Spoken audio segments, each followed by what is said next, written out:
یو ډاکو را روان نو د عیسی علیه السلام دی ملګري وی دا مونږ پسې شاته ډاکو را روان دی نو مونږ بد ښکارو چې د سره برغ روان نو عیسی علیه السلام ملګری په قدم کې لږ تیزېده وی چې دې ډاکو نه مونږ لږ مخکې لاړ شو په دې ډاکو مونږ بدنامي او هغې ډاکو چې عیسی علیه السلام ولید او ملګری ولید نو دا ښکلی خلک روان دی دا په ما بد ښکاري نو هغه ډاکو په قدم کې رو لیټ کېده وی دا ښکلی خلک دی چې په ما بدنام نشي نو ډاکو قدم کې قلاره کېږي او د عیسی علیه السلام ملګری قدم کې تیزي نه ډاکو خبرې کړي او نه د عیسی علیه السلام ملګري خبرې کړي چې مخې ته ورغللو عیسی علیه السلام پړاو ورواچو د الله د طرف نه وحی راغله عیسی علیه السلام ته وایي وی دی خپل ملګري ته دی ووایه حواري ته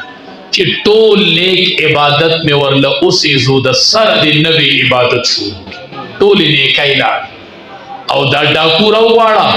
د ټول عمر ډاکې مې ورته معاف کړي د سره د عبادت صرف ډاکو یې دا ښکلی خلک روان دی په ما بد ښکاري هغه وی زه نیک یم په ده مونږ بد ښکارو نه د معلومه الله ته څوک نږدې دی او د الله ته به د چا عمل قبلي نظام الملک دا یو بادشاه وزیرو د به مدرسې جوړولې بیا به هغه مدرسې چلولې یو ورځ وی زما زه دا مدرسې چلوم او د طلباو دا خرچې برداشت کوم چې دې کې څه تېرېږي او څه حال دی د طلباو لباس بدل کو مدرسې ته راغی چې راغی مدرسې ته یو طالب نه تپوس کی طالب علم څه نه کوې پلار مې قاضي دی وی چې زه قاضي شم صحیح بل ته وی علم څه نه کوې پلار مې په پلان کوي عمده چې د هغه په ځای علم د وی ښه ما چې مدرسه په کوم نیت جوړه کړې وه هغه پکې نشته دا مدرسه بندو اوس هم ډېر خلک مدرسو سره تعاون چې کوم کوي معاوني کله ناکله مایوس شي زه هم مایوسه کېږم په دې مدرسه کې به چېرته یو امام غزالي پیدا کېږي انشاءالله دا مدرسه به چېرته یو امام ابو حنیفه به پیدا کوي انشاءالله امام احمد بن حنبل به پیدا کوي انشاءالله دې چې راوتونو دې ورکې یو طالب ناست طالبه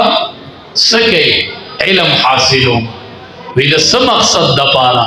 وی د الله د رضا دپاره چې الله رضا شي چې الله رضا شي ورته وی ما خو مدرسه بندوله خو زه چې یو پکې داسې شته چې علم د الله د رضا دپاره کوي وی دا مدرسه به پرېږدم او د هغې طالب نه الله امام غزالي رحمت الله علیه جوړ کړو دا امام غزالي و ښه وی علم کوم د الله د رضا دپاره زمونږ د دیوبند یو عالم راغی خلک ورته وی تقریر وکړه وی تقریر نه کوم خلک ورته وی وکړه تقریر په منبر یې کښېنه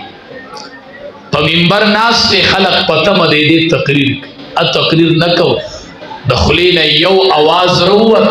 وی الله چې دا یو ځلې وی الله ټوله مجمع په جړا شو ټولې مجمع وجړل او دی راکوش خلک ورته تقریر دی بس د تقریر مقصد دا دی چې خلق الله ته متوجه شي او هغه متوجه شو بس زما دغه یو الله کافي نو الله دې زمونږ دا ناسته قبوله کړي بنیادي خبره دا ده بس الله دې قبوله کړي او الله دې د دې ګلالو په برکت ته الله مونږ وبخي پلاران ډېر بختور دي نن چې الله یې داسې بچي نصیب کړي زه خو وایم چې دې پلار یې تش دې بچو ته کتلی بس دې ته ګوره قدرې نن هېڅ هم مه کوه نن د دې بچي دې مخ ته ترې نیغ ګوره صرف دا درله پوره ده حفظ ستا بچي وکړو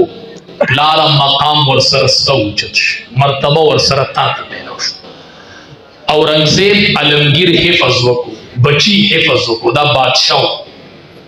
پلار ته وی راځي نه زما بچي حفظ وکړو چې ما سره خوشحالۍ کې شریک شي نو پلار ورته وی حفظ ستا بچي وکړو نو جوړه او تاج خو به تا ته میلاویږي زما څه دي چې زه حاضر شم پلار یې ورته یو پیغور ورته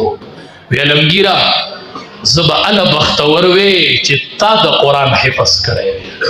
ستا د نوم سره به زما نوم اخیستی کېږي که نه؟ نو عالمګیره زما زړه به یخ شوی و، خو چې ته د قرآن حافظ وې او تا زه رابللی. عالمګیر و، د وخت بادشاه دی او قرآن کریم حفظ شروع. بچو د پلارانو زړونه یخ کوي، د میندو ارمانونه پوره کوي، خپل ځوانۍ ویلې کوي، خو د مور ارمان پوره کوي، د پلار ارمان پوره کوي.